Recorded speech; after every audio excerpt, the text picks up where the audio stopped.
and welcome. This is Baller Scuba with another Scubacast. It has been far too long since I have recorded a Scubacast, but unfortunately life sometimes just gets in the way of things that I would like to do. So I have been away for a while, but I am back to do another Scubacast, and I am excited about what we are going to talk about today. For those of you that are new to the Scubacast is basically broken down into 3 different parts. We're going to start with a couple news topics, then we're going to get into the main topic. The main topic today is going to be theme parks and how they fit into nerd culture and whether they are, I would say, operated properly. Then we're going to have a wild card segment at the end today. The wild card segment is going to be talking about hype, which kind of goes into everything else that I'm talking about today.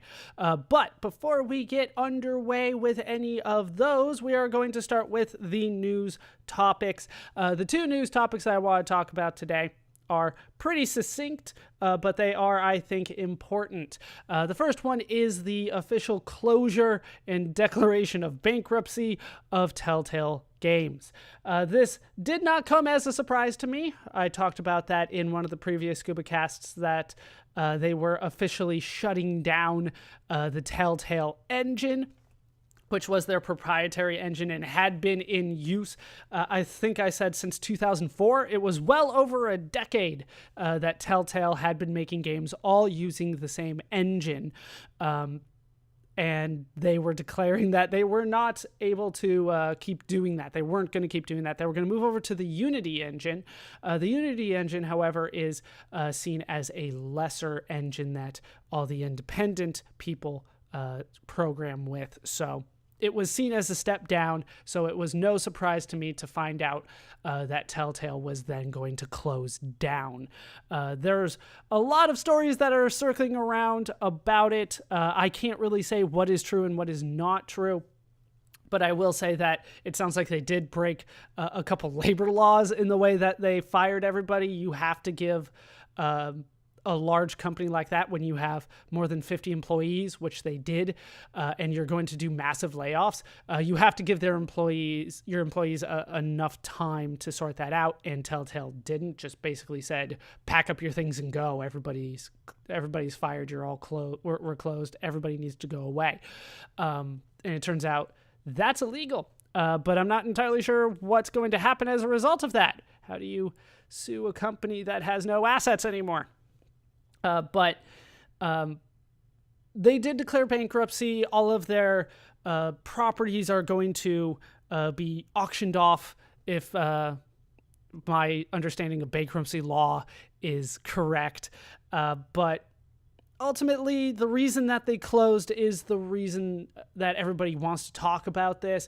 And I'm not really too much of an exception here, although I will say that the reason that Telltale closed down is simple. Their games weren't selling. Bottom line, Telltale closed down because people weren't buying their games.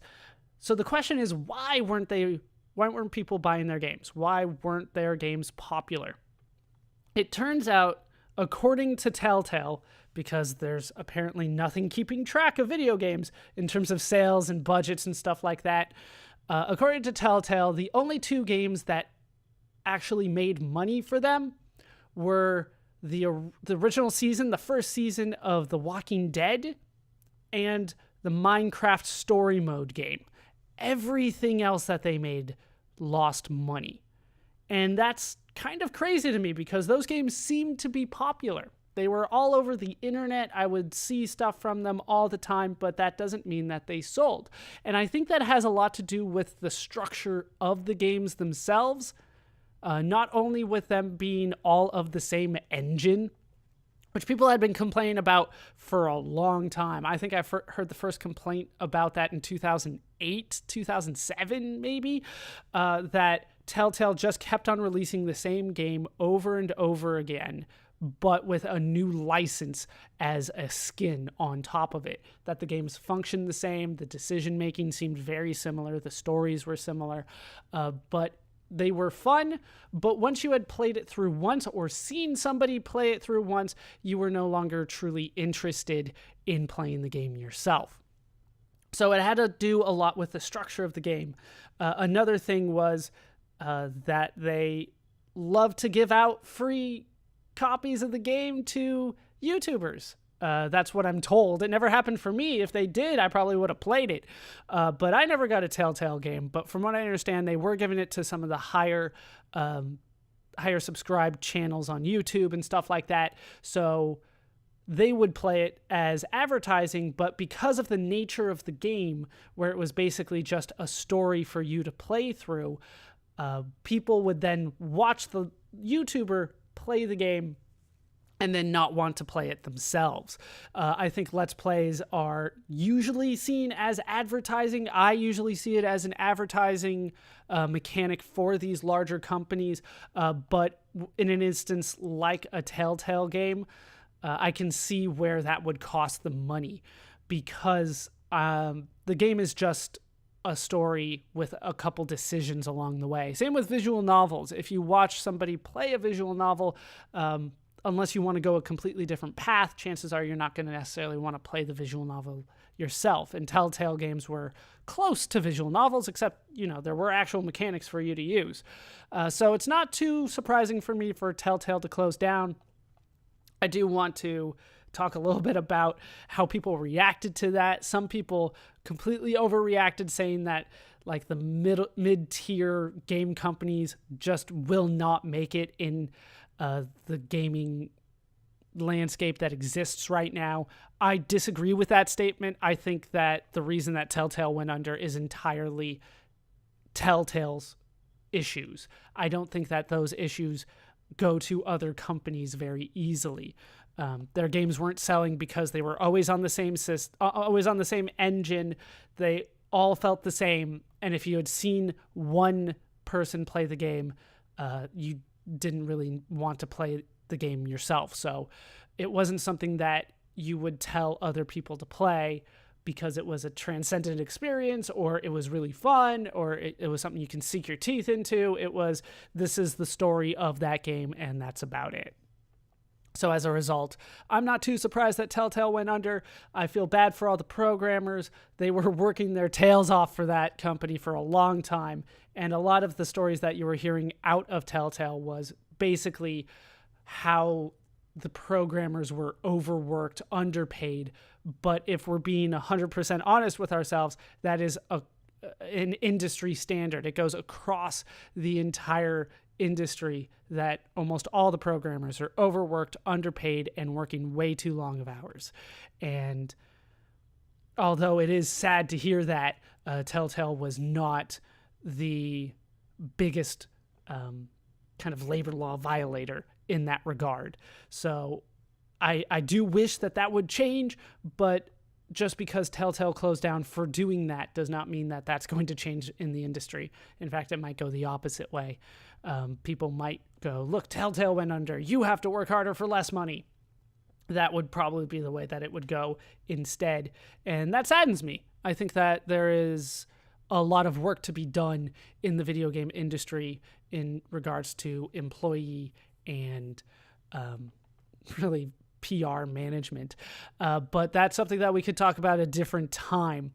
For now, Telltale has closed down. I am not surprised. I don't know too many people that would buy too many of their games. It was all about the licenses. And once you saw somebody play the game, that was it. I know way more people that watched a Let's Play of a Telltale game rather than play it themselves. They just found somebody, watched it, and went, oh, so that's what that game is about. And that was the end of the story. So I'm sorry to talk in circles. Let's move on. That is our first topic. The second topic that we're going to talk about is Diablo Immortal. I talked about this a little bit on Twitter and a little bit on, I believe, my Patreon. There was basically, for those of you that are completely out of the loop, Diablo is a huge action RPG franchise for Blizzard, technically now Activision Blizzard, but Blizzard has done,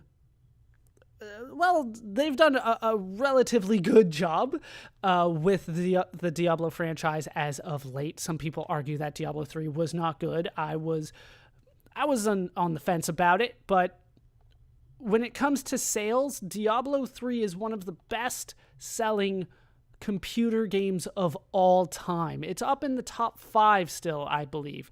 It is up there. They were not prepared to sell that many, but a lot of people really love the Diablo franchise. It is about sinking a lot of time into it, going through the game, and finding the best stuff, spending a ton of time on your computer. I can't emphasize how much time you spend in Diablo sometimes, but the game is designed for you to play through many times, getting the best equipment, always pushing yourself, and you can easily sink thousands of hours into the game, and many people did for Diablo 2. I'm not sure how many people are doing that for Diablo 3, but the game is designed that way.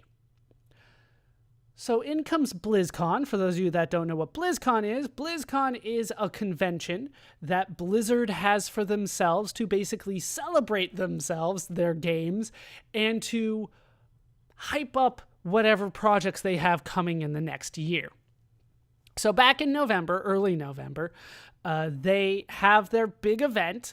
I love going to BlizzCon when I can, but it's so difficult to get in that I haven't been able to for the past few years. This year was no exception. I couldn't get in, even though it's down the street.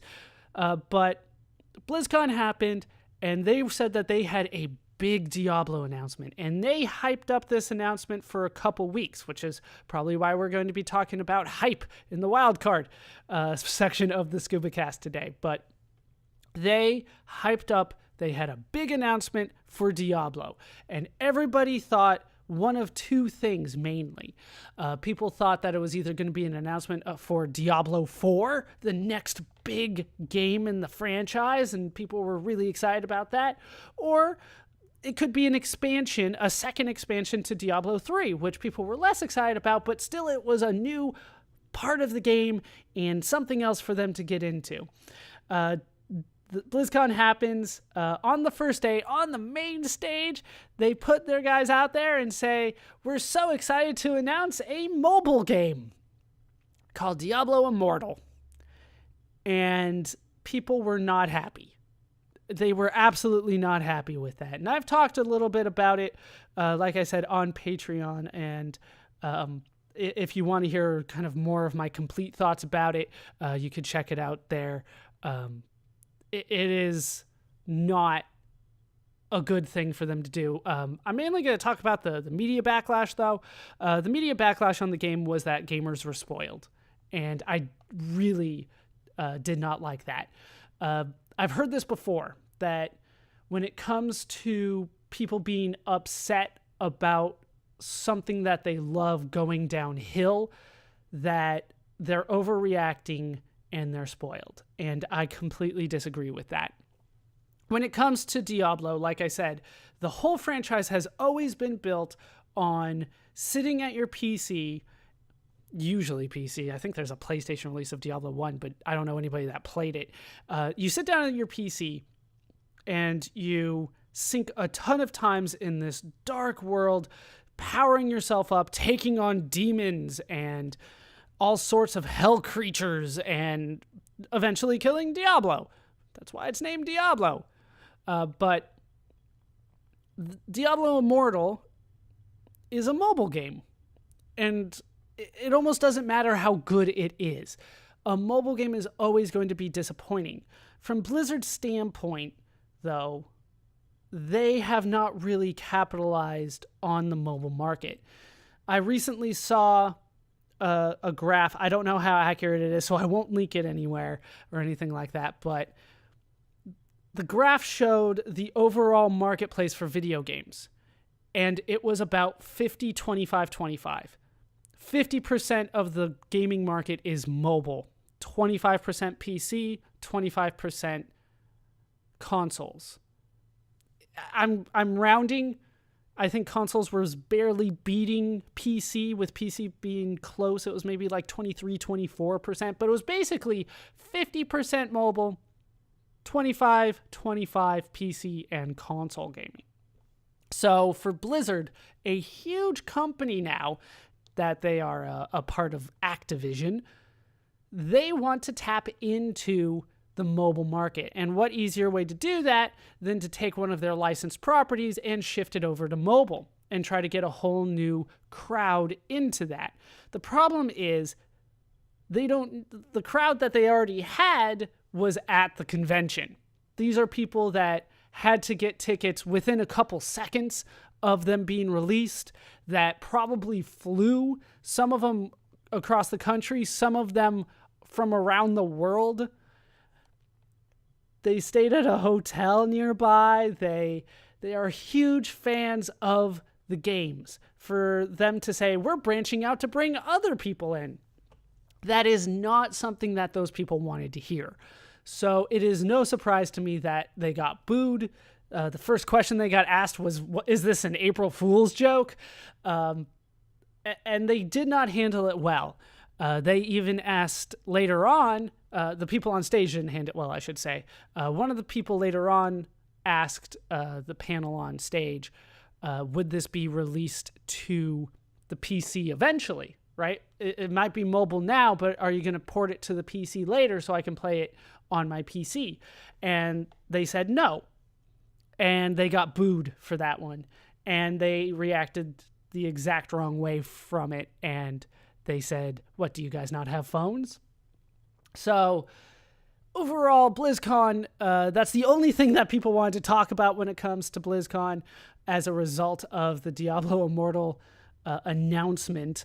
I don't typically like talking about announcements, but this one was such a big disappointment to such a dedicated, large fan base that I felt I needed to talk about it and what happened.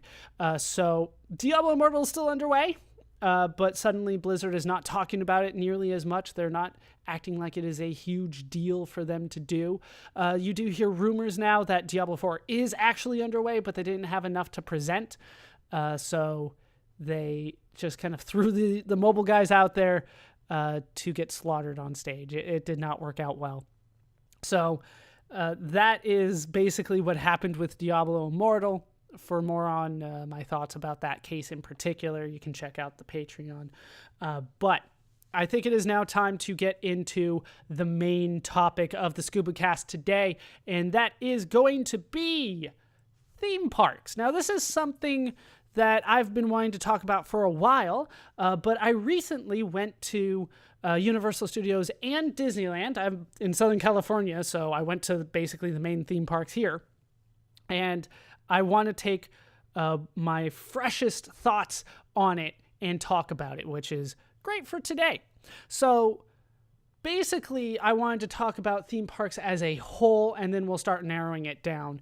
I of course, will have to talk about Disney. When you think of theme parks, usually Disneyland is number one on your list. But we'll talk about theme parks in general first, and then work our way to it. So when it comes to theme parks, there is a debate, at least a small but growing debate, whether they fit into nerd culture, whether it is acceptable to want to go to a place that markets the thing that you already like in a slightly different way, be it with a roller coaster or just a land that is recreating the place that you love. Some people don't like the idea of that. It feels like their beloved franchise is now selling out, or it is not as good. It's watering itself down, or it's reaching an audience that doesn't understand it, which is something that they don't like. But for me, I feel like theme parks are a lot of entertaining. There's a lot of entertaining aspects of a theme park that cannot really be accessed anywhere else. And as a result, I am a huge fan of having theme parks representing something that I already love. It is more difficult for me to get involved in a theme park that doesn't have those aspects to it. So, for instance, if we are talking about something like Star Wars, it's much cooler for me to look at a replica hallway of the Death Star and walk through that hallway. That's so cool to me, and I love the idea of that. I don't think Star Wars has that. I know Star Trek for a while had an exhibit or something like that in Las Vegas where you could go onto the Enterprise's bridge, and I would have loved to do that, but I never got around to it, and I missed it. Something like that is so cool to me, even though it is not necessarily just for the hardcore fans, so to speak, which is sometimes the argument that I hear. But for me, theme parks are not necessarily required, but they are something that I definitely want to go out of my way to experience. For instance, they still have the movie set from The Lord of the Rings, specifically the Shire, where the hobbits lived at the beginning of the movie.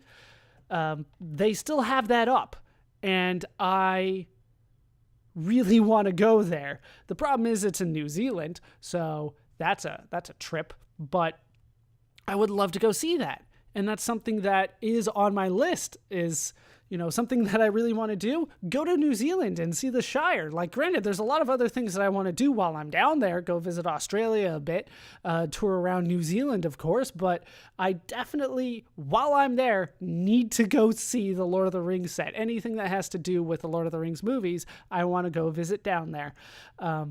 So I think that it is something that is growing, and as nerd culture is now becoming more mainstream and is being adopted by larger and larger companies, this is something that is going to become a bigger deal as time goes on. I think that theme parks are going to start tapping into the fandom for all these nerdy things that we all love.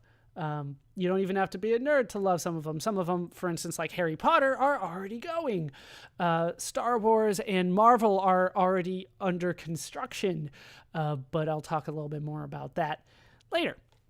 So that's basically my thoughts on theme parks in nerd culture. I think that they are something that we could definitely latch onto, and I already have. I love the idea of experiencing rides or just buildings or lands that are geared toward certain aspects of nerd culture. So let me talk a little bit about my recent experiences at the theme parks, and we will then move on to whether I think that the companies are utilizing their intellectual properties properly. So the first one that I went to was Universal Studios, the one in Hollywood. And that's the first time that I've ever been there. They had two major things that I would say were good, and then a lot of things that were bad. The two major things that they had that were great, in my opinion, were anything that they did with The Simpsons. I thought they did a great job with The Simpsons. You could eat at Duff Brewery. You could hang out in Moe's Tavern. You could even shop at the Quickie Mart. You could go to Krusty Land and take the ride there. They had a couple characters out to take pictures with. I have a picture with Hannah, me, Bart, and Lisa. That was a little awkward, but still fun. But it felt like you were surrounded by The Simpsons. It didn't feel like you were in The Simpsons, though. They didn't do a good job of actual immersion when it came to The Simpsons, but I did love the effort that they put into it. And it felt like I was celebrating The Simpsons every time I was in that particular part of the park. So that one, for me, was a huge good thing that they had that they had done at Universal Studios.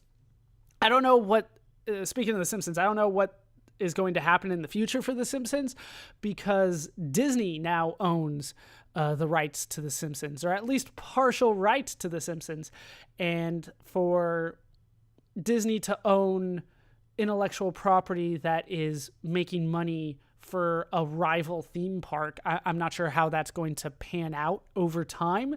Maybe they'll just take a cut of that money, but yeah, that's something to think about in the future, that now that Disney bought the rights to Fox, which is where The Simpsons is aired. So don't know what that's going to mean for the future, but as it stands right now, what was being done with The Simpsons in Universal Studios was great.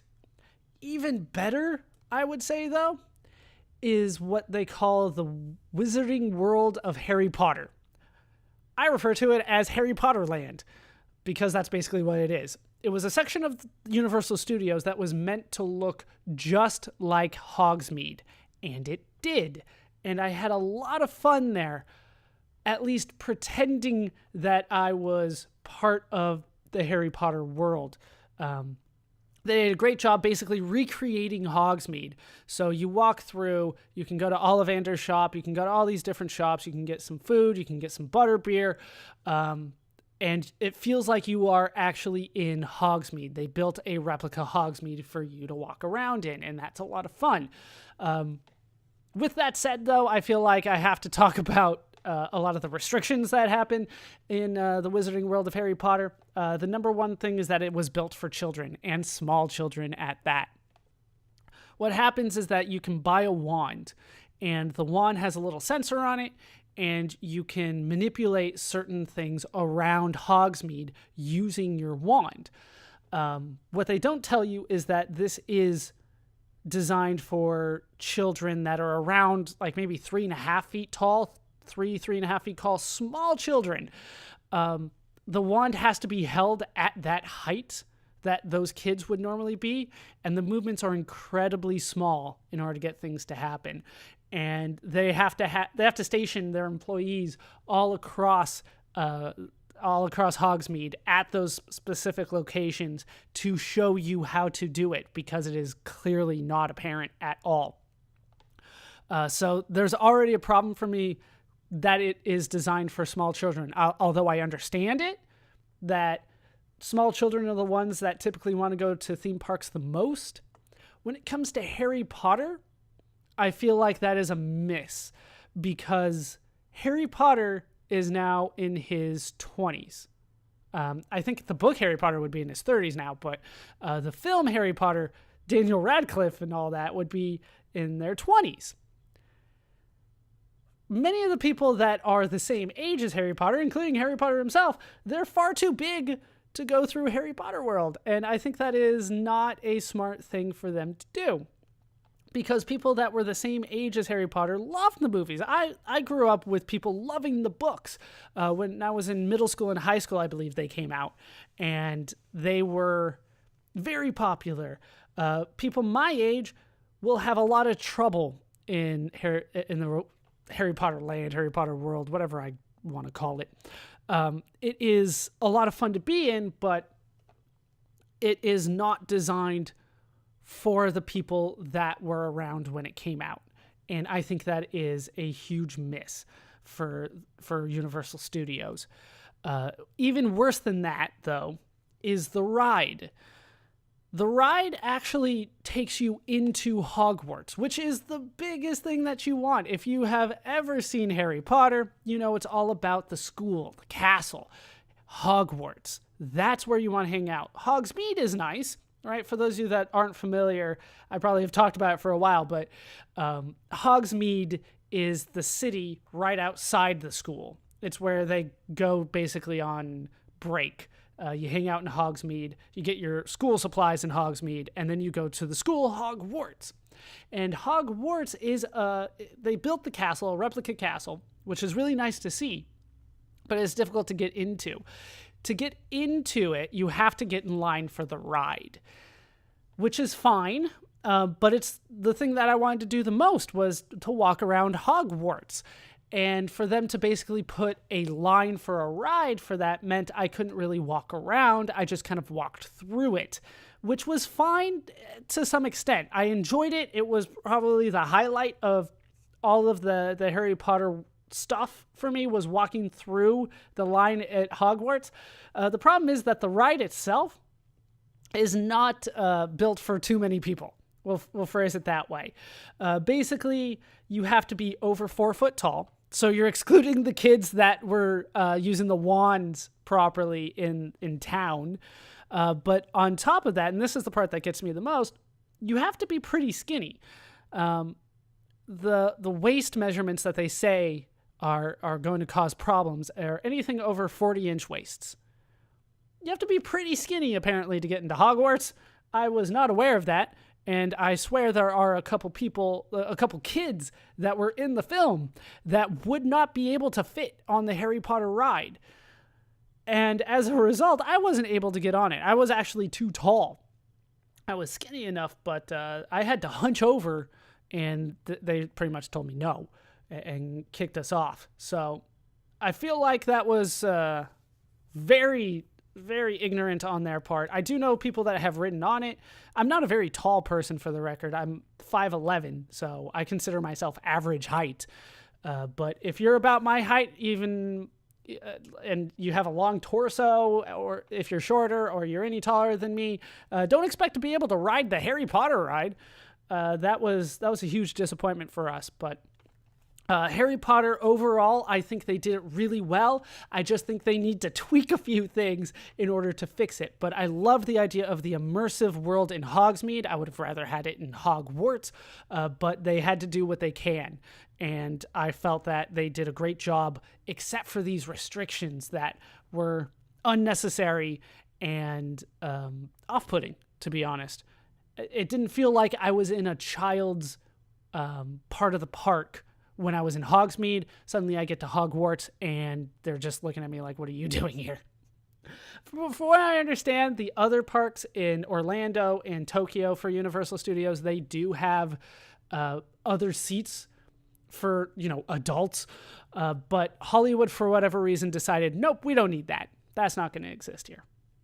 So those are the two main lands that were great with Universal Studios. I liked the studio tour. It was good. I wouldn't say it was great, but it had some fun stuff to it. But then there was all this other stuff that they tried to throw at us that I was not a fan of. They had a Waterworld exhibit. I could talk about that for a while, but they had a Waterworld show that we didn't see. They had Transformers and The Mummy and Jurassic Park, which they're apparently renovating to Jurassic World eventually. But they had some fun stuff, but most of it was just rides, and there wasn't too much to do other than hang out in the Simpsons area or the Hogsmeade area of the park. So it was fun, but I'm not necessarily pushing to go back anytime soon because there wasn't that much to do. We ended up leaving sometime around like 4 or 5, just way earlier than I expected because we just kind of ran out of fun things to do at Universal Studios. But overall, I think they did a good thing there. They just need to kind of fill in the park and invest more money into the park to use their properties properly. Universal Studios has a ton of things, but we'll get into that a little bit later. So that was the first park we went to. The second park that we went to was Disney's California Adventure. For those of you that don't know what that is, it is basically a sister park built right next to Disneyland that opened up in the mid-2000s, I believe.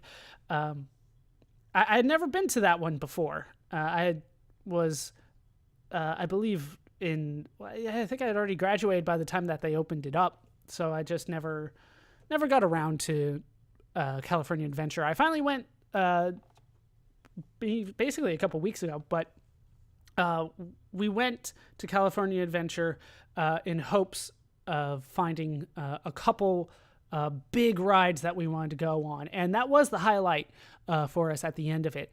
They had the Incredicoaster, which I guess used to be called California Screaming, but it's now an Incredibles theme coaster. It's not very I don't know how to phrase it. It's barely I'm struggling to figure out how to phrase it. It doesn't have much to do with the Incredibles. They put Incredible stuff in line. They put stuff in these little tunnels that are Incredibles, but at the end of the day, it's a roller coaster that happens to have the Incredibles associated with it more than anything else. So that was a great coaster, but I felt like it was missing a little bit there. But when it comes to California Adventure, we had a lot of fun. It is supposed to be more of an adult-themed park. You can drink there. They sell like margaritas and beer and wine flights. It's a little weird at first, but you get used to it. There's a whole section that is sealed off from the public, and it doesn't seem like there's anything there. I have a feeling that they're building either Star Wars Land or Marvel Land. Probably Marvel is going to be built there, but we didn't get to see that.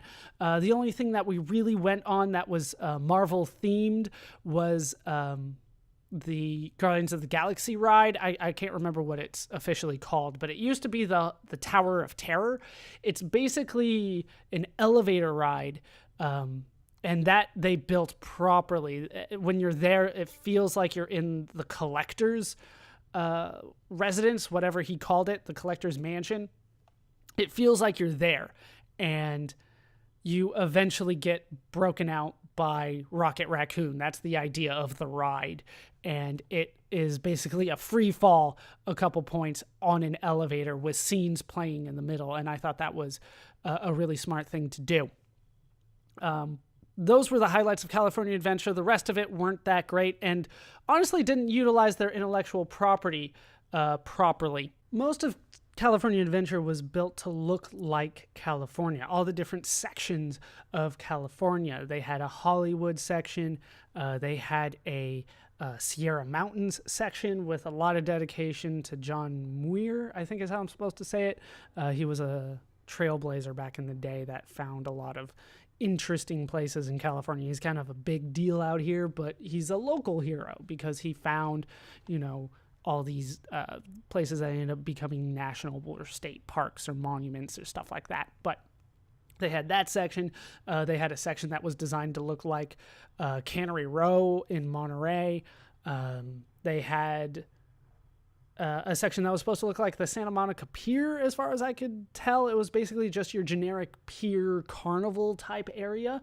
And they had themed stuff in there, but ultimately it wasn't designed around the intellectual property. The intellectual property seemed kind of tacked on at certain points. So when you go to the pier area with the carnival, they have a lot of Pixar stuff. They called it like Pixar Land, but it was clearly supposed to be like a carnival or a fair type place on a pier that they then threw Woody and Buzz and The Incredibles. That's where the Incredicoaster was.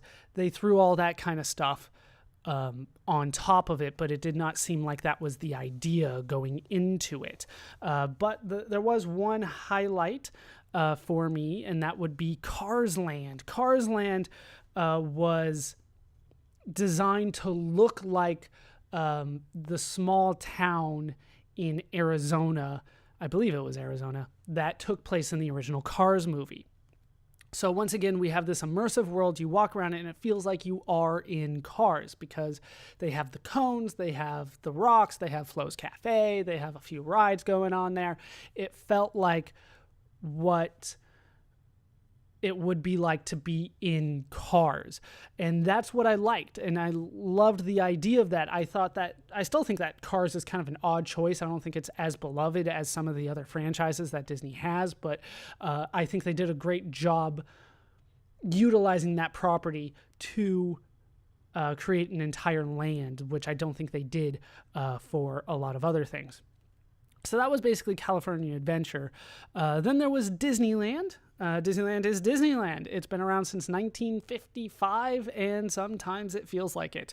I found out that as I was going and I was thinking about this podcast topic for quite some time, that most of my complaints are actually in one land in Disneyland.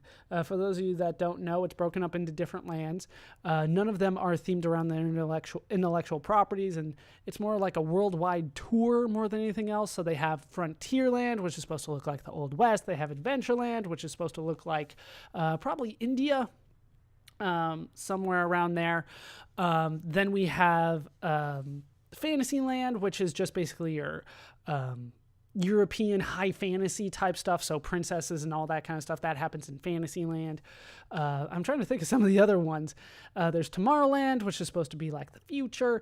They have Critter Country, which is the only thing that I know is there is like Splash Mountain. There's not much else there. I'm blanking on some of the other lands, but you get the idea. It's supposed to be kind of this Americana type place. They have New Orleans Square as well. There's some nice stuff in New Orleans Square. But that is basically the general layout of it. And I found out that this small little section called Fantasyland, that's where most of my complaints about their intellectual property usage is. But the idea that I had about a lot of what they were doing just didn't seem to matter. Because when we went to Disneyland, it was so crowded. And I looked up ticket sales. They're higher than they have ever been before. They've raised the prices a ton. So I have to imagine that Disneyland is making more money than it's ever made in the past. With that said, Disneyland itself is becoming much more of a local scene. When I went, every single place I went, they asked if I was an annual pass holder, and they were surprised when I said no. As it turns out, most of the people that are going to Disneyland are Southern California residents, people that are traveling from outside Southern California, let alone outside the country. They don't seem to be going to Disneyland anymore. They would rather go to Disney World. So I've never been to Disney World. It makes sense. I hear it's a lot bigger. It's a lot better. But it was disappointing to me to see that Disneyland, although still as good as I remember, now that I'm an adult, it feels like they aren't investing in it anymore. There were definitely some cracks and holes showing in the castle, on the teacup ride, stuff like that. So our experiences there it was fun, but it was so crowded that it was hard to do too much that we wanted to do, and we just had to take a lot of breaks in the middle to just sit down and try to breathe a little bit, because it was just so crowded when we went. And granted, we went during the holiday season, but it was early in the holiday season. I believe we went on the 4th of December, so I thought it would be early enough to avoid the crowd. I was wrong. There were still a ton of people there. So that was basically my experiences at the 3 theme parks. I mean, we went on rides at Disneyland too, but the rides there are not meant for adults or really anybody over the age of like 12, except for some of the ones that we went on. I don't know, but like I said, most of them are designed for children and their parents. It's designed for a family. It's for the whole family together. So we went on the Finding Nemo ride, which was basically a restructured submarine ride, which was nice. It had little clips from Finding Nemo. They couldn't get Ellen for the voice of Dory, though, so they had some other actress for that, and it stood out. Like, that's not Dory's voice. Everybody else was the same. We went on It's a Small World, which was Christmas themed, or holiday themed, I should say, because they did have other holidays there, which was nice, but to me, it's a large diorama. It's a small world. Then we also went on Pirates of the Caribbean, which was pretty good. They have changed the animatronics on the pirates since I went as a kid, but not as much as I would like. They also threw a couple Captain Jack Sparrow animatronics in there, but that's it. That's the only relation to the movie or any of the movies really, is that they put a couple Captain Jacks in there. Other than that, it's the same ride as when I was a kid. We were on the Haunted Mansion, which was changed for the holiday season into a Nightmare Before Christmas holiday Haunted Mansion, which was honestly really good for me. I'm always a big fan of the Haunted Mansion, but for them to turn it into the Nightmare Before Christmas to me was a huge deal. I thought that was something that I had been basically complaining about for a long time. Why don't you just turn the Haunted Mansion into the Nightmare Before Christmas? You have a scary movie, use it. And they finally did, but only for the holiday season. So that was a little disappointing that it was limited time. Other than that, it was a lot of fun. But yeah, you go on the rides there. They're not necessarily built around the Disney properties, which is what you would expect when you go to Disneyland. Instead, it's built around this idea of Americana or California themed or something like that, which does lead me into my next topic about theme parks, which is, are they using their intellectual properties properly? When it comes to intellectual property, I feel like these large companies not only owe it to themselves, but owe it to the fan bases of at least the most popular franchises to try to capitalize on it.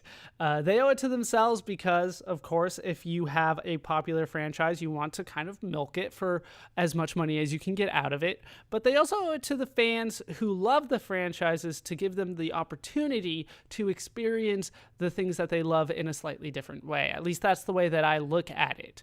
The companies not only want to make money from this, but they also owe it to themselves and the fans to try to make this kind of stuff happen. And when it comes to theme parks, I feel like there is quite a bit of lag from the big companies, but they are making changes, and I do have to give them credit for that. In recent years, they have changed quite a bit when it comes to theme parks. And when I think of theme parks, I think specifically of places that are supposed to transport you to another world. So for instance, when I think of a theme park, I'm not thinking of like Six Flags, where you don't necessarily feel like you're necessarily anywhere special. It just feels like you're in a place where there are roller coasters, if that makes sense. That the names of the roller coasters, the area that you're in, it doesn't really matter. You're just kind of waiting in line for roller coasters. At least that's how it is at the Six Flags that is near me, which is one of the major ones, Six Flags Magic Mountain. But that's not necessarily what I'm talking about, even though they do have intellectual property that they could be capitalizing on, but aren't very well. They, for some reason, have the rights to Warner Brothers, so they have, Bugs Bunny and Daffy Duck and all of them. They have the rights to that, but they're barely using it. And then they also, at least the one that I went to at Magic Mountain, they also had the rights to roller coasters that bear DC superhero names on them. So there was a Superman ride, a Batman ride, and a Riddler's ride called Riddler's Revenge. That was the only one with a name. But really at the end of it, there wasn't too much going on with those other than it was a roller coaster with some stickers put on it to make you think that it was from DC Comics. Other than that, they weren't really utilizing that properly. And I feel like that's a big deal. If you do have DC, that's a huge name. You should be utilizing that. And for the company to basically just have 3 of their like maybe 12 roller coasters just bear the DC name, I feel like is a mistake on their part. And it would be a lot better if they had a whole DC park or a DC land, and instead they just have a couple roller coasters that kind of remind you of the comic books and maybe a movie or two, but that's about it. So that's at least Six Flags. Like I said, I don't want to talk about Six Flags too much because I feel like it's not necessarily a theme park as much as it is a place with roller coasters.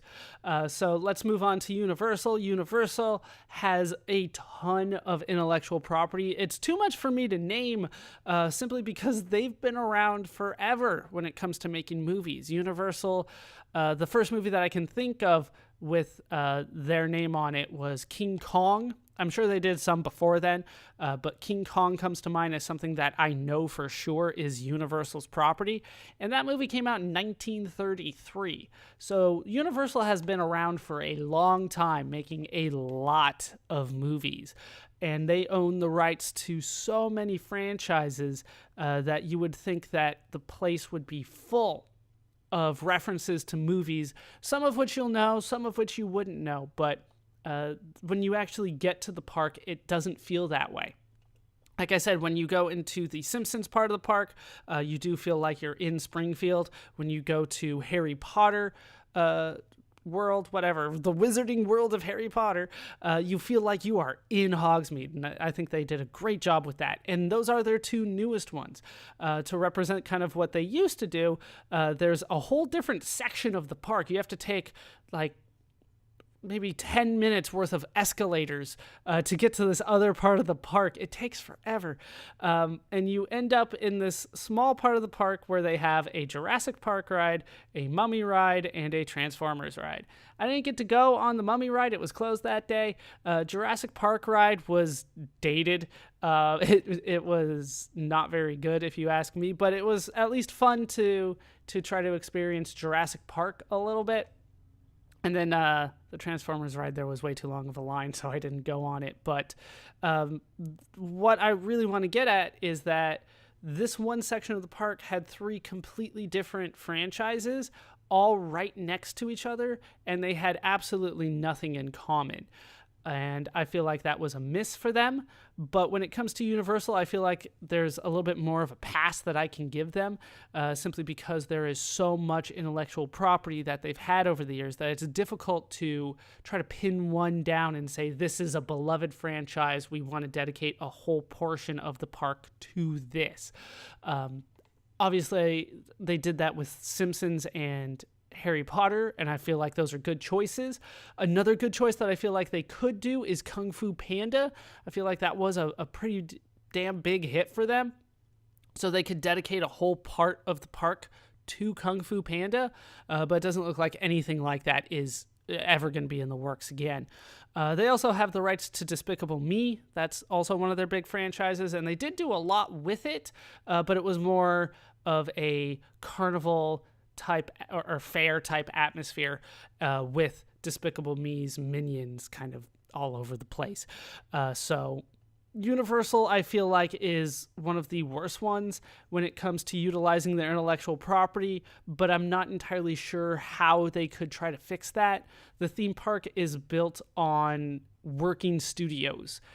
So while there is a huge crowd going through amusement park rides, going through a studio tour, trying to watch shows, in live stunt shows in the park, there are people less than a block away actually filming something to put it on television.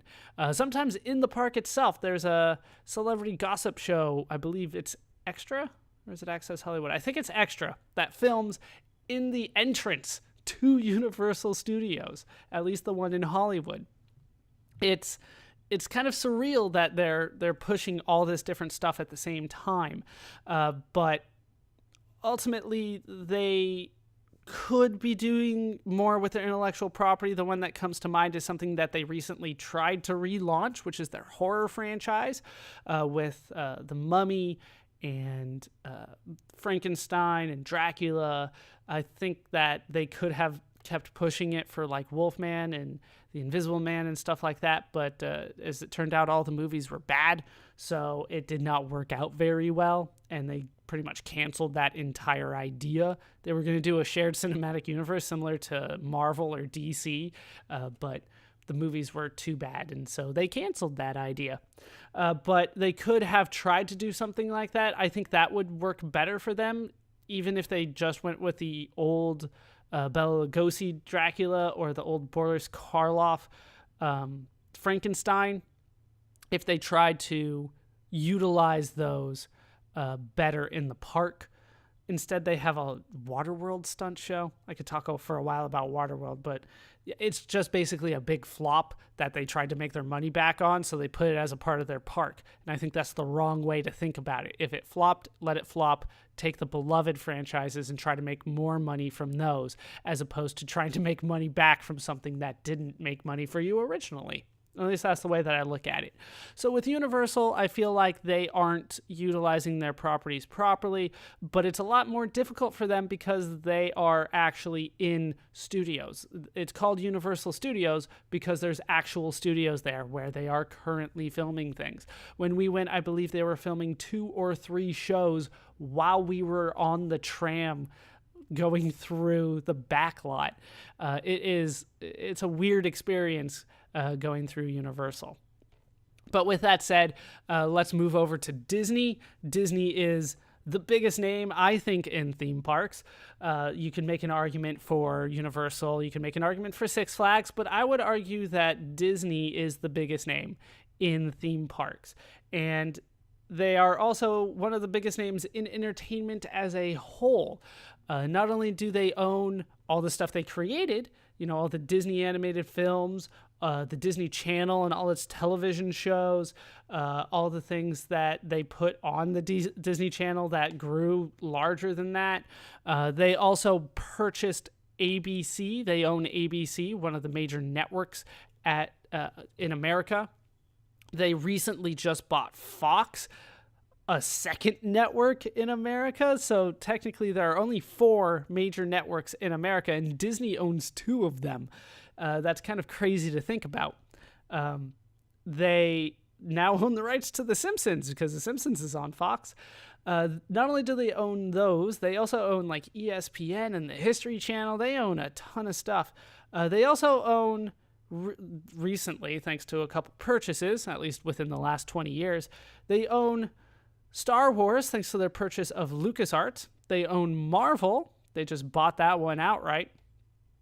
They own the English translation rights to Studio Ghibli films, which, although isn't necessarily a big deal to a lot of people, it's a big deal to me. I love those films. So anything like My Neighbor Totoro, Kiki's Delivery Service, Howl's Moving Castle, Princess Mononoke, that's all Disney property, at least in America. I don't know what the rights are when it comes to making the theme park based lands, or lands based on those properties, but they do own the rights, at least to distribution here in America, for those movies. And I feel like that's a relatively big deal. But when you think about all the things that Disney has made over the years, and then you start looking at their theme parks, it's a little baffling that they focus the way that they do. They do not focus on their intellectual properties at Disney. They instead focus on this idea of you traveling a large amount of area in a small space. So when you go to Disneyland, it's designed to feel like you traveled all around the world in like basically a 4 square block radius. It's actually smaller than that, but whatever. When you go to California Adventure, it's supposed to feel like you traveled all up and down California's coast, which is an interesting concept, and maybe it was a big deal in the 50s. I'll put it that way. But today, I feel like that is not a big deal. I feel like that is the wrong way to think about how to design these parks. They are designed to have Disney themes kind of spread across it, but Disneyland's supposed to give you a sense of Americana, and California Adventure is supposed to give you a sense of what it's like in California. It's not supposed to be you walking into Disney films, and I think that's a much better way of how to build these parks. And I know that they can't just shut down Disneyland for 2 years in order to fix it to be the way that I would like it, but I also feel like they're not necessarily investing the right amount of money into changing these parts to keep up with the times. And I think that's my biggest issue with the way that it's designed, is the lack of utilization of their intellectual property properly.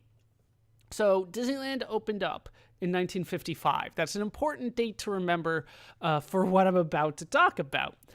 Because when it comes to what they designed their park around, you'll notice that it's based on what Disney had already created by 1955. That makes sense. The problem is they haven't changed it since then. So if you go to Fantasyland, which is the center part of the park, right? When you first walk in, you walk down what's known as Main Street, which is kind of ironic because there's a Main Street like in the real world, not that far away. But inside Disneyland, you walk down what's known as Main Street. Once again, it's supposed to give you a sense of Americana, what it's like to live in ideal America, I guess. You'll see the castle. You walk through the castle, you're in Fantasyland. And Fantasyland is the heart of the park. It's where the little kids go, because it's got all the little kid rides. All those little kid rides are based on properties from the 40s and 50s. And when I say 50s, I mean early 50s. So let's go in chronological order. Pinocchio, they have a ride where you go through what's known, I think it's a storybook ride. It's basically a little boat, and there's stuff on the side for you to look at. And the big climax of it, it's a little kid's ride, is that you go into the whale from Pinocchio's mouth. You go in through his mouth. You don't like hang out in the whale. You just kind of go through it. It's a very small whale from the outside, but it's for little kids. But once again, Pinocchio. Pinocchio came out in 1940. That makes it almost 80 years old. We're talking 78 years as of me recording this. It's closer to 79 right now. That is an old film, and it's still one of the main attractions in Fantasyland. The next one would be Dumbo. There's still a Dumbo ride. Dumbo is another, well, just like Pinocchio. They're movies that are difficult to air today, which is why they rarely release these movies from the vault. They're problematic in today's society. We'll put it that way. They didn't age well, and Dumbo is one of the biggest examples of that. But there's still a Dumbo ride. That movie came out in 1941. Then there is the Three Caballeros. Although they're not in Fantasyland, I feel like I should point it out. For those of you that don't remember the Three Caballeros, I loved them growing up. It's Donald Duck and two birds from South America, and they speak Spanish, and they're a lot of fun. I liked them.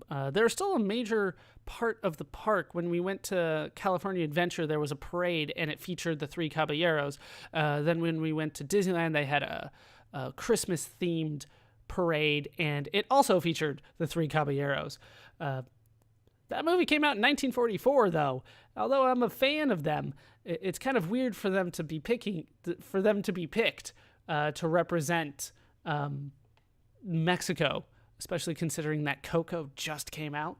But we'll get to that.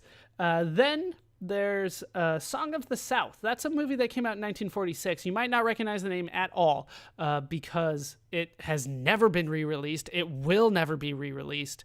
That movie is racist. There's no way around it. It is a racist movie.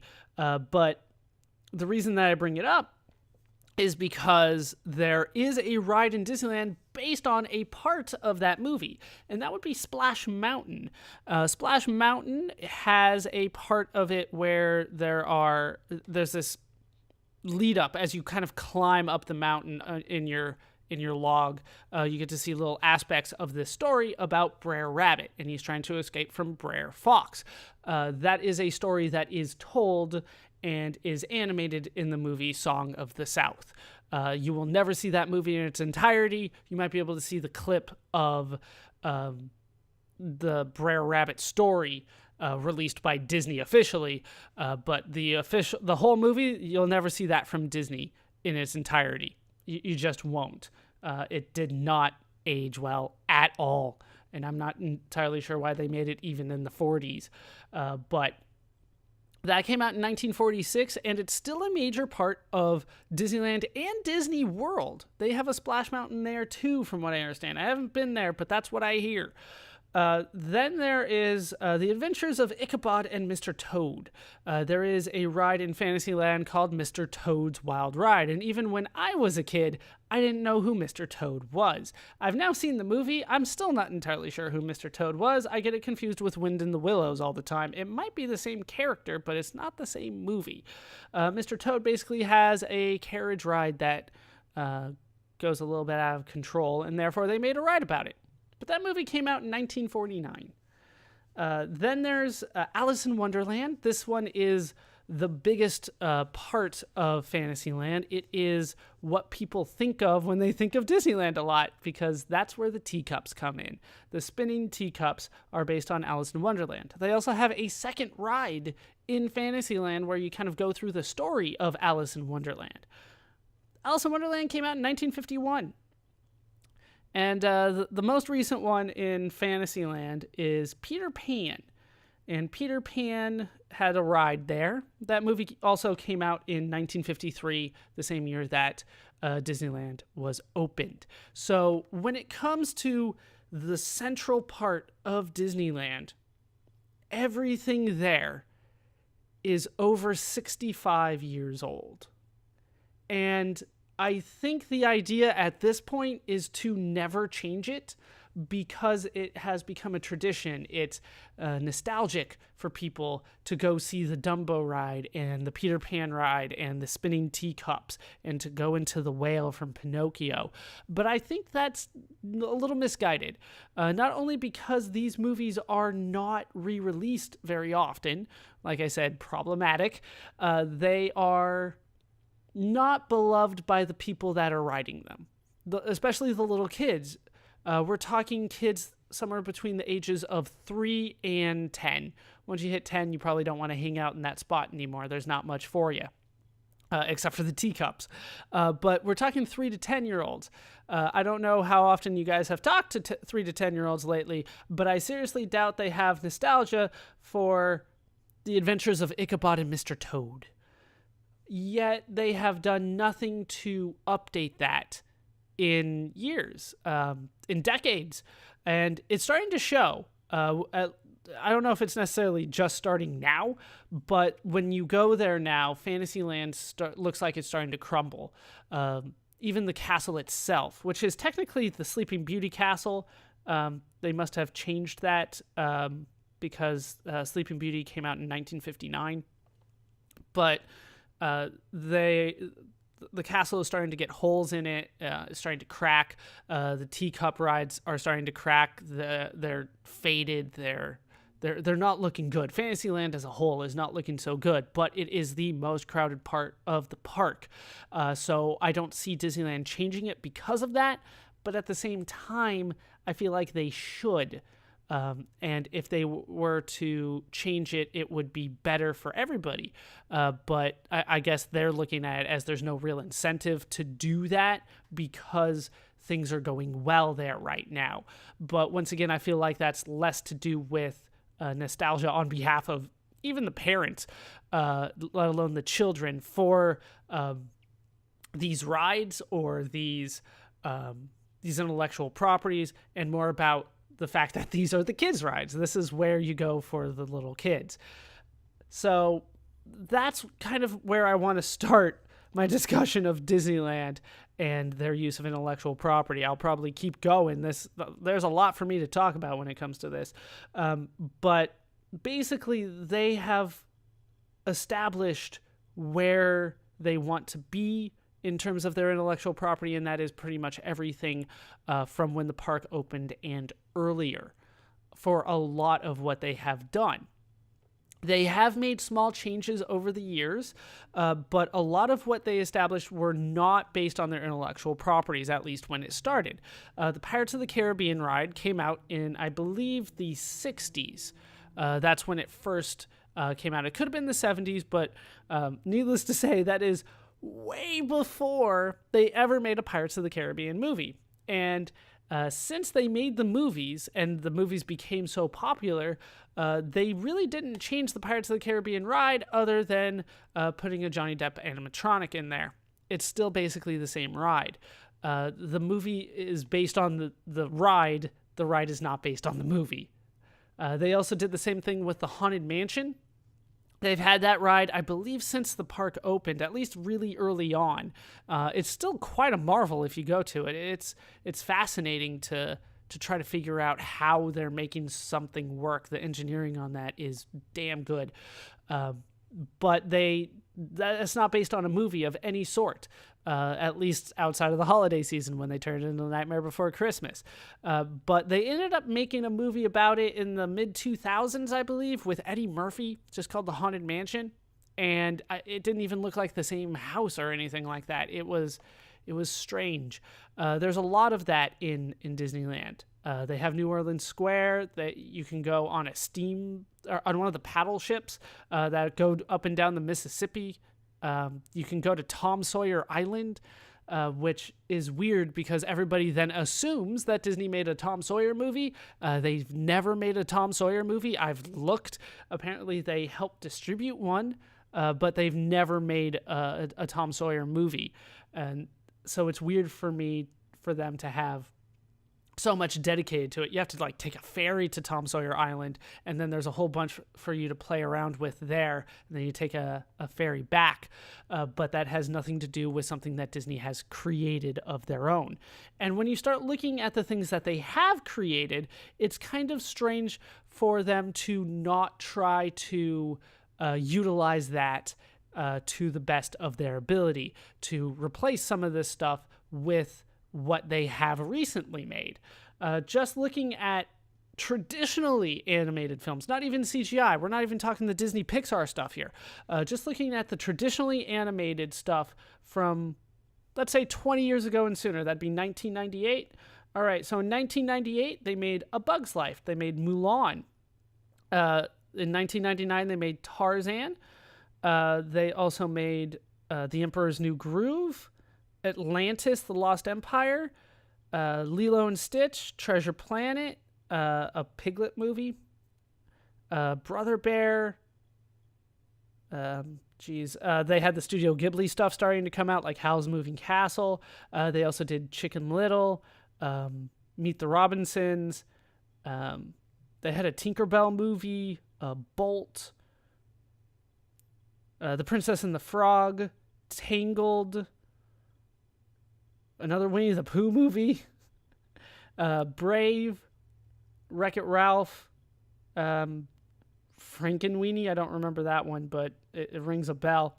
And then in terms, I'm not even done. We're still not even caught up. Big Hero 6, The Good Dinosaur, Zootopia, Moana. And then last year they did Coco. In terms of the Disney Pixar stuff, then you have, Toy Story and Cars and Frozen and a whole bunch of other things that were so popular for everybody. Up, WALL-E, Ratatouille. They had so many big name movies, and I can tell you after having been there that almost none of them are anywhere to be found. Almost none of them. Tarzan is somewhere. They basically turned a jungle obstacle course into Tarzan. But that's pretty much it. Of all the things that I mentioned, it's just a couple of the Disney Pixar stuff that was turned into Pixar Land over in California Adventure. They did something with Nemo. They did a few things with Toy Story. They did something with Monsters, Inc. They have a Frozen show for you to watch. But meanwhile, they have a mountain in Disneyland that's still just called the Matterhorn. Why can't that be the Frozen Mountain? You know what I mean? I feel like with Disney, they are banking on nostalgia more than anything else. They are not anticipating people wanting to come to the park to see something that they have just seen in the theaters. And I think that is not necessarily the smartest way to look at it. Granted, it's hard to bet what is going to be a huge hit for the company.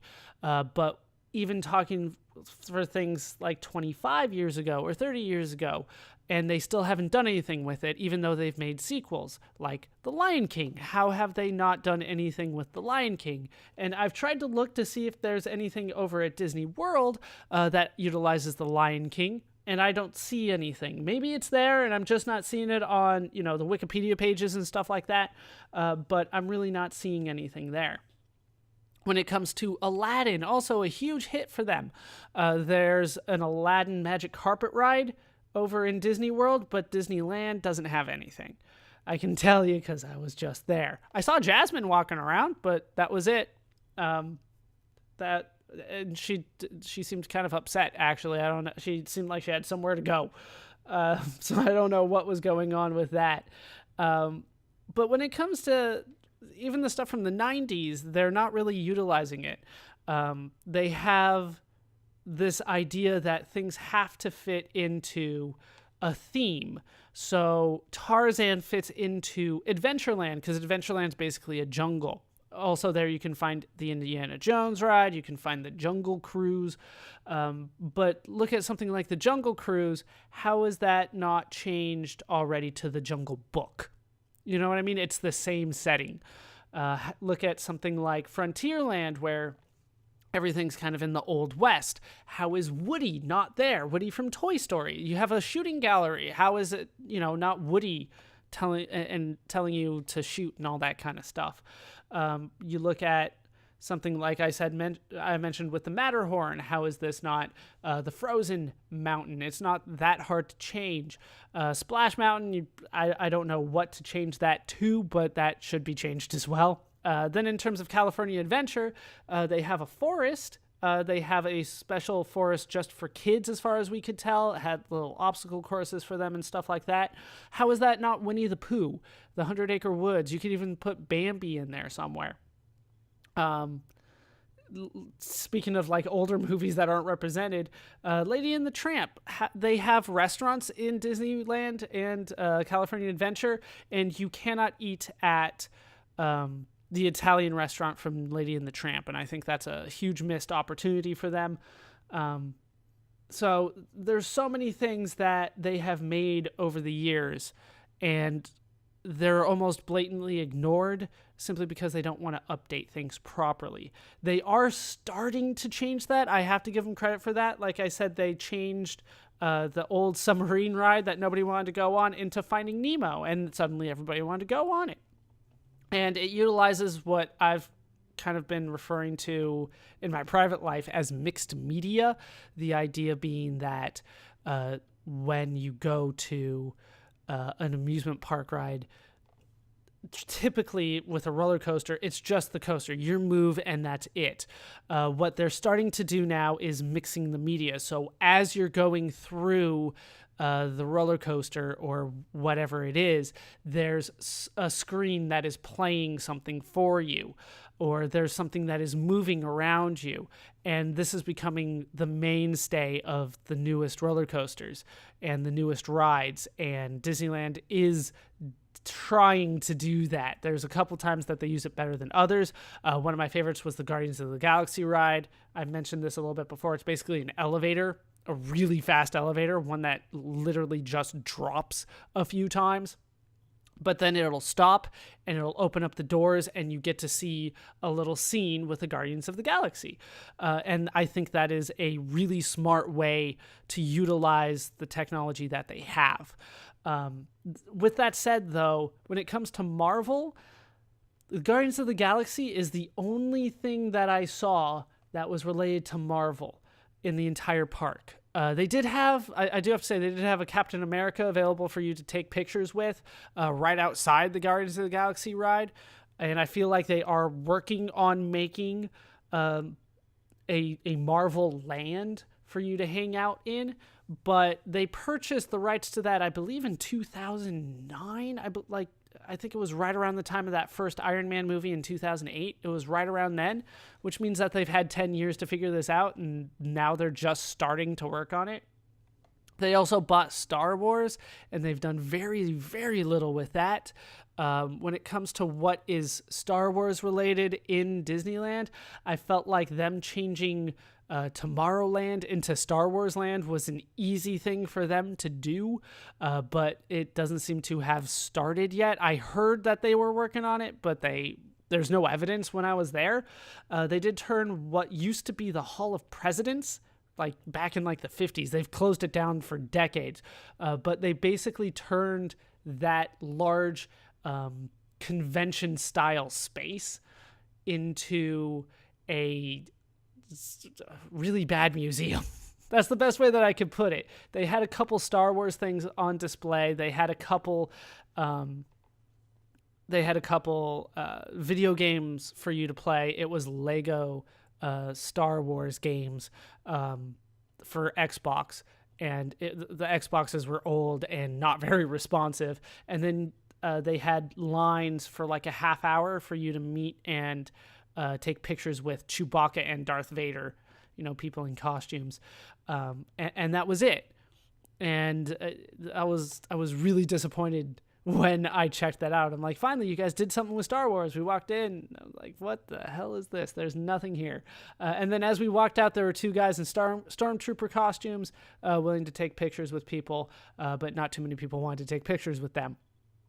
And as I walked through Disneyland, I started realizing that the lands were starting to collapse. They weren't as neatly organized as you might have thought. So in Tomorrowland, That's where the Finding Nemo ride was. There was also a Buzz Lightyear ride there. That also had a large wait for it. They still have Autopia, which is kind of weird since they created cars and created a whole land for cars. Just strap some eyeballs on the cars in Autopia, and it's Carstopia now, but that's not the way that they looked at it. So ultimately, Disneyland is really far behind when it comes to utilizing their intellectual property. They have so much out there that they could be utilizing on a regular basis.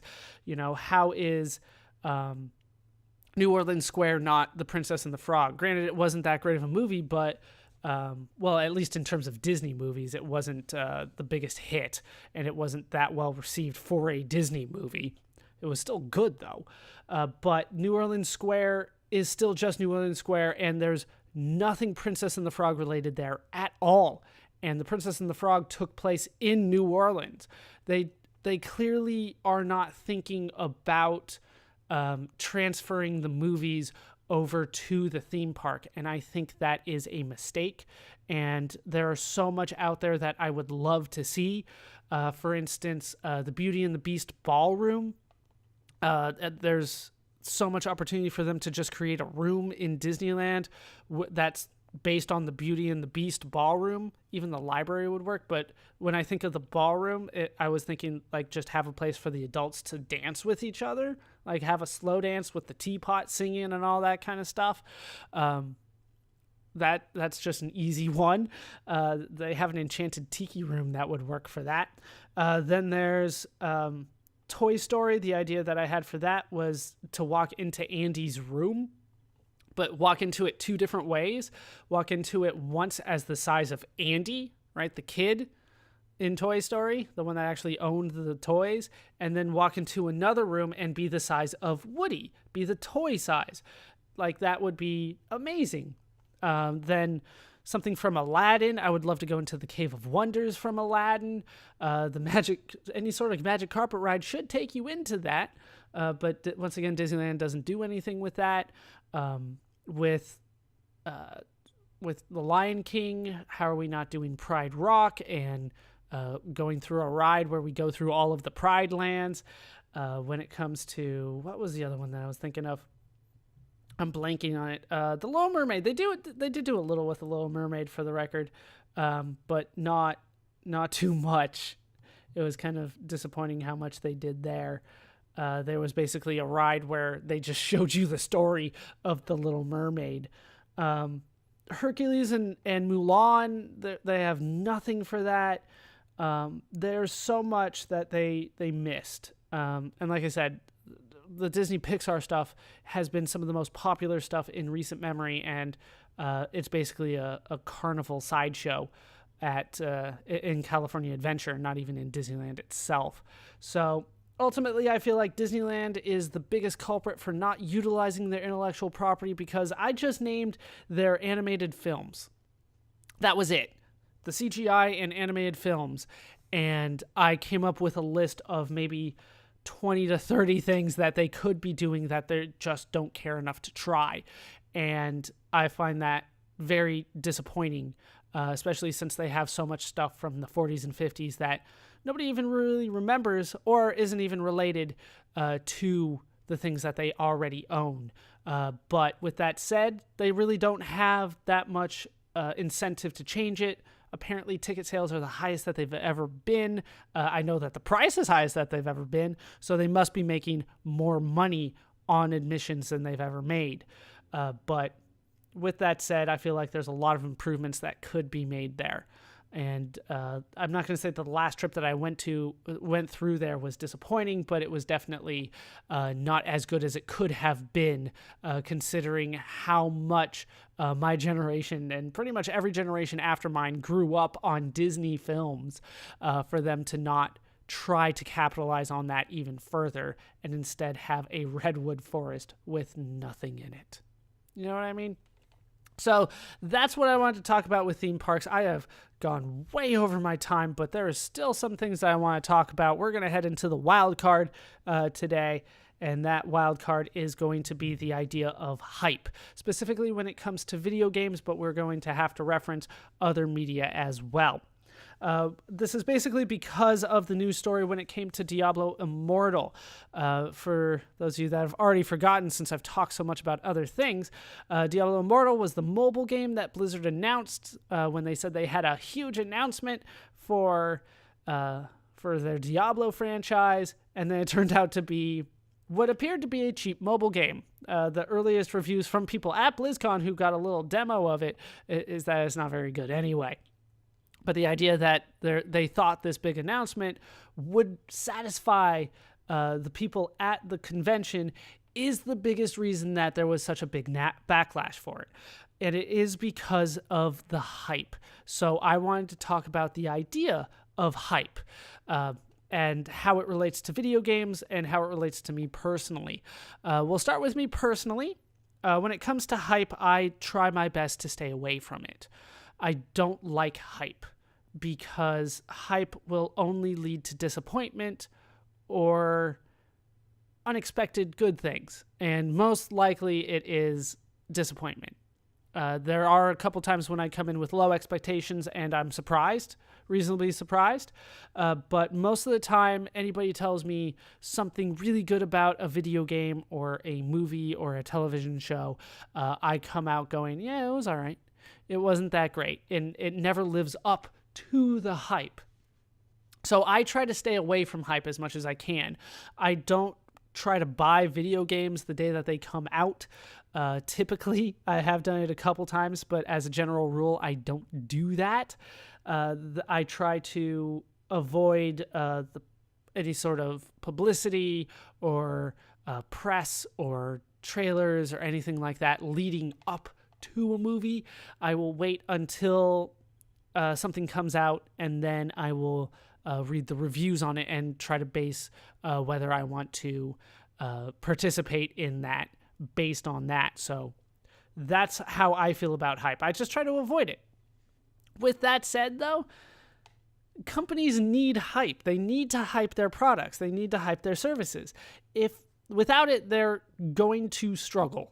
And especially in the media field, the way that a lot of these companies look at how successful something is based on the opening of whatever they're selling. So if it is a movie, you're looking at the opening weekend. If you're looking at a television show, you're looking at that first show, that first premiere of the whole series of the season, or the whole series as a whole. So they look at that first thing. With the video game, I'm not entirely sure what the cutoff date is for a video game, but it wouldn't surprise me if it was like the first month that a video game came out. The idea being that you can gauge how successful something will be based on the initial response to it. And when you're in an industry where you have to make quick decisions for long-term projects, that's how you're going to have to look at things. And how successful a movie is can sort of be based on how well it does that opening weekend. There is some basis to that. If it doesn't do well that opening weekend, it's not like you're going to get double the audience a month from then. So it makes sense for them to look at that opening weekend and judge whether they've made a good decision based on that. When it comes to television shows, I think it's a little bit less useful to look at that opening show as an indication of how well that show is going to be. The biggest example from that is Breaking Bad. Breaking Bad did not do well that first season. It was not a huge hit, either critically or in terms of viewership. But by the end of season 5, it was arguably the biggest show on television. Game of Thrones was around then, but you could make the argument that Breaking Bad was still bigger than Game of Thrones was at the time. So companies, big production companies, kind of learned that they had to stick with the project because of Breaking Bad. But that is a rare exception. A lot of times they will cancel a show in the middle of the first season, no matter how the reaction from the fans is if it's not popular. And the biggest way to make something popular when it first appears is through hype. So for a lot of these big name companies, you have to hype up your product, you have to hype up the show, you have to hype up the movie, or you have to hype up the video game so that you can get the opening sales. And if it is popular that first week, it'll probably be popular the second week, and the third week, and the fourth week, and so on. And even if you have a bad product, if you can sell it well that first week, chances are you're going to make your money back. Some movies make their money back that first weekend, but a lot of times they gauge entire success based on the success of their hype. And I think that's where a lot of disparity happens between quality and production. Because a lot of times these companies are not making what is a quality product when it comes to movies and stuff like that. For instance, the Despicable Me franchise, since I brought that up a little bit earlier, it's a good family film. It's not great. It definitely doesn't deserve the 4 movies that it's spawned so far. 3 Despicable Me movies and a Minions movie. But the problem is that people go to see the movie that initial weekend. And if a movie is successful that initial weekend, they're going to okay the second movie, the sequel, right then and there. That's the way that movies have to work. So if Despicable Me 2 does really well in that opening weekend, Despicable Me is now a thing that's going to happen. That happens a lot. So as a result, you see a lot of sequels and franchises that were never all that great, but the company isn't going to really find out that people weren't interested in the movie, they didn't like the movie until the sequel comes out. That happened with the Transformers franchise, where one movie did really well, and then the next movie did really badly, and seemingly nobody could figure out why. And the answer was, well, people were tricked the first time because of the hype and went to see the movie, so it was successful. Second movie comes out, and nobody liked it, and nobody went to see it because they didn't like the first movie, but they went to see it anyway. That's one of the reasons that I try to stay away from hype, because a lot of times everybody will go make an event out of seeing this one big movie, and it turns out it's not good. And then there's a second and third movie because that first movie was hyped up so much that people went to see it. When it comes to video games, hype is a lot more difficult to deal with because that opening weekend, that opening month, the opening whatever, is not the best indication of how well a video game is going to do. It's just not. You can hype up a video game all you want. There's only a select few people that will go out and purchase a video game that first week. Most people I know will wait until it's discounted. And they've done that for a long time. There's always going to be some people that have to go out and get that game when it first is released. They'll wait in line. They will get it. They will play as much of it as they can after the midnight release or whatever. But for most people, video games are something that require a lot of time, and booking time in advance is not something that they look forward to when it comes to video games like they do with movies or television shows. It's not necessarily an event to play a video game the way that it's an event to go see a movie or an event to watch a television show. So when it comes to video games, it's a lot harder to gauge how successful a video game is going to be based on that initial release. You can still get an idea of it, but I think it's far less indicative of how well a video game is going to do based on that opening month as opposed to an opening weekend of a movie. But from a lot of these large companies' perspectives, like EA and Activision and Ubisoft, it really still looks at that opening month. They're a little bit more traditional when it comes to how to gauge how successful their video game is going to be. They look at it as how well did it do that opening month. So EA, probably amongst the biggest ones in the whole industry, they really push that their game is going to be good. Square Enix does it too. They're the ones that distribute the Call of Duty games, so I can't leave them out. They really do push commercials on Call of Duty and stuff like that. But when it comes to how well those games are then received, a lot of times the hype falls under, and the hype ends up being a detriment to the video games. And the latest example is not even Diablo Immortal anymore. It's Fallout 76. And Fallout 76, from basically every reviewer that I've seen, seems to be broken and not that fun to play. And it's not worth the price tag that they put on it. That's disappointing. Anytime I hear that a video game is bad, it's disappointing. Especially from something as beloved a franchise as Fallout is.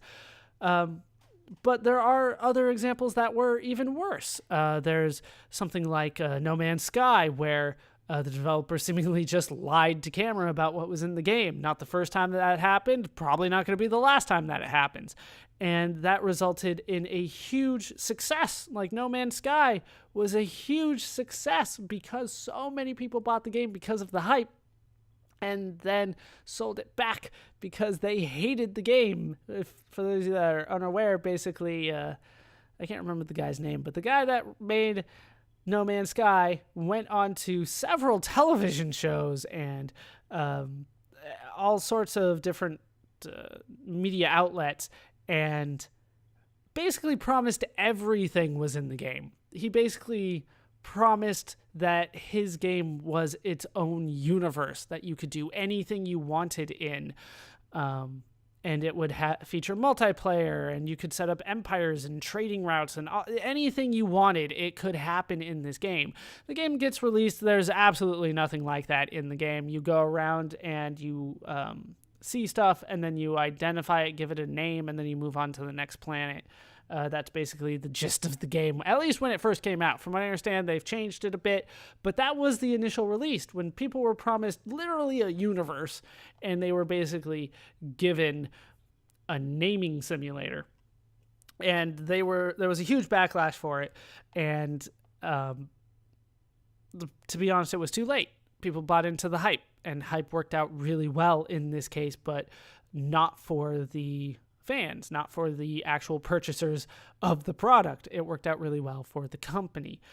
So when it comes to video games, there's a lot more history to bad hype, hype that does not live up to expectations, and it's nothing new. Look at something like E.T. for the Atari 2600. The reason that it's listed as one of the worst games of all time is because of the hype. They hyped the game up. It's going to be just like just like watching E.T., but you get to control the action. And it was nothing like that. Is it one of the worst games ever? No, it's a decent game for an Atari age game, but it didn't live up to what was hyped. Look at something like Spore, anything like by Peter Molyneux. Pretty much the entire history of video games is about games not living up to the hype. And that's not going to be anything that goes away. If you want it to go away, the answer is to not buy into hype. The reason that hype is used so much is because it is effective. And if it stops being effective, then it'll stop being used.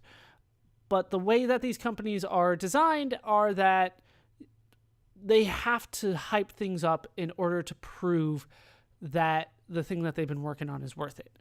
And with video games, they are much more criticized rightly, I would say, than movies and film, because movies and TV shows. Movies and TV shows are very passive experiences. You just kind of sit back and watch it.